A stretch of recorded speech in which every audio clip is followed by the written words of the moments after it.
Good morning, friends. This is Dewey, and my Tech Talk topic for today is cord cutters and TV streaming news. So let's talk about cord cutters and TV streamers. These two labels are certainly related, but aren't necessarily the same. Not all cord cutters become TV streamers. Some of them cut the cord simply to save money. Some may use a TV antenna to receive a bunch of broadcast TV channels for free, or use LowCast for $5.50 a month.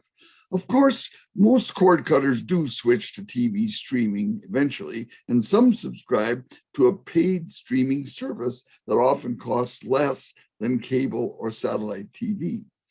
Nor are all TV streamers cord cutters. In fact, I'd wager that most young people starting out on their own never even had a cable to cut. They've been streaming TV from the internet for several years and probably taught their parents about TV streaming. Now, some TV streamers are so into it that they even subscribe to free weekly cord cutting newsletters. Yours truly does. Two of the most popular newsletters are Cord Cutter Weekly and Cord Cutters News. It's safe to say that Cord Cutter Weekly, cutter is singular, is the largest and best known cord cutting newsletter. Cord Cutter Weekly also produces several videos each week that appear on YouTube. Their well-known logo is at the right. Take a look at it, you'll see it often. Both interesting and confusing is that Cord Cutter Weekly's frequent YouTube videos are listed under the name of Cord Cutters, plural, News. It's the name of its smaller rival's newsletter. That's interesting. Go figure. Though Jared Newman's Cord Cutters News has fewer subscribers and may not have a logo, I think his newsletter is very good. Also, it periodically contains valuable charts comparing streaming services, streaming devices, and other aspects of streaming TV. In fact, some of my Tech Talk information today is taken from a recent edition of Jared's Cord Cutters newsletter. Continuing on, Google's YouTube TV has added the rest of the Viacom CBS-owned channels that it first announced for the service way back in May of 2020. These channels include BET Her, Dabble, MTV2, MTV Classic, Nick Jr., Nicktoons, and Teen Nick. Now, the first batch of these channels, including Nickelodeon, BET, and Comedy Central, among others, arrived on YouTube TV last July alongside of a $15 a month price hike. Now, YouTube TV costs $64.99, $65 a month. The NFL has announced a flurry of deals with TV networks governing the next decade of broadcasting rights, and it presents a mixed picture for the unbundling of sports. Amazon will now carry all Thursday night football games on Prime. That's new. But the NFL Network will get a new batch of games on Saturdays.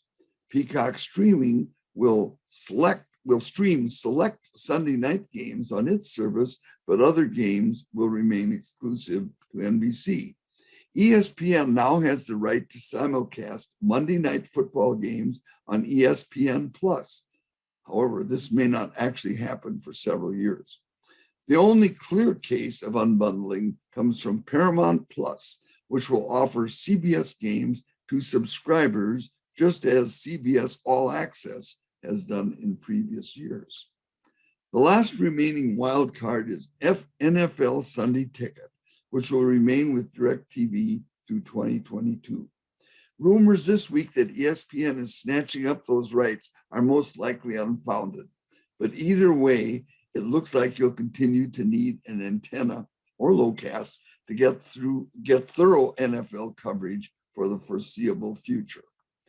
In several recent Tech Talks, I spoke about LowCast, the streaming service that streams local broadcast TV channels to subscribers in 30 large US market areas for a $5.50 monthly donation.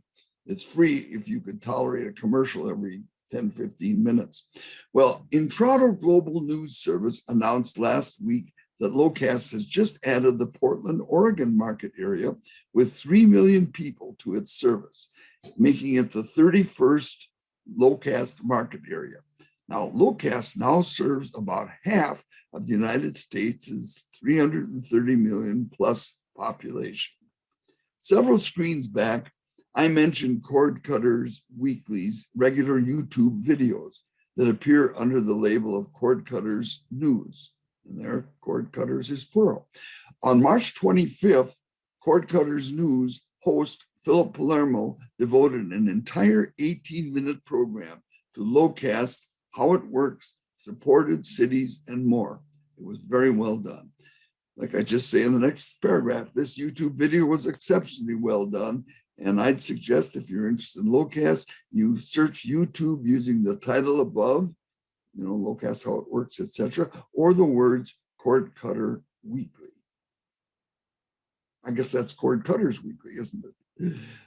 Back to sports news. CordCuttersNews.com reports that Sinclair Radio Networks, which was formerly Fox Regional Sports Networks, will rebrand as Bally Sports on March 31. With the rebranding, 2 channels are being retired: Fox Sports Carolinas and Fox Sports Tennessee. Also, Nashville Predators and Carolina Hurricanes content will now be found on Bally Sports South and Bally Sports Southeast, respectively. 2 other channels will get new names based on their locations. Prime Ticket will become Bally Sports SoCal, or Southern California, and Sports Time Ohio will become Bally Sports Great Lakes. 19 of the Sinclair-owned channels will have new Bally names, like Bally Sports Arizona, Bally Sports Florida, Bally Sports North, and so forth. You can simply Google Bally Sports to see the complete list, but here's a map showing Bally's coverage. Let you concentrate on that for a moment.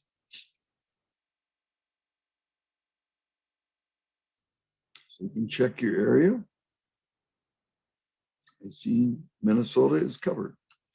Finally, a reminder that on March 26th, the price of Disney Plus increased to $8 per month or $80 a year. That's rounding off, up from $7 per month currently. If you like the service enough to keep it year-round, it'll cost you $100 a year. Meanwhile, Amazon is running a promotion where you can receive a month of Paramount Plus through Prime Video channels for free. It's a heck of a deal. Just hit Get Started and select the ad-supported plan to pay nothing. Well, that's my Tech Talk story for today, and I'm sticking with it. Thanks for watching. Stay safe and have a great day.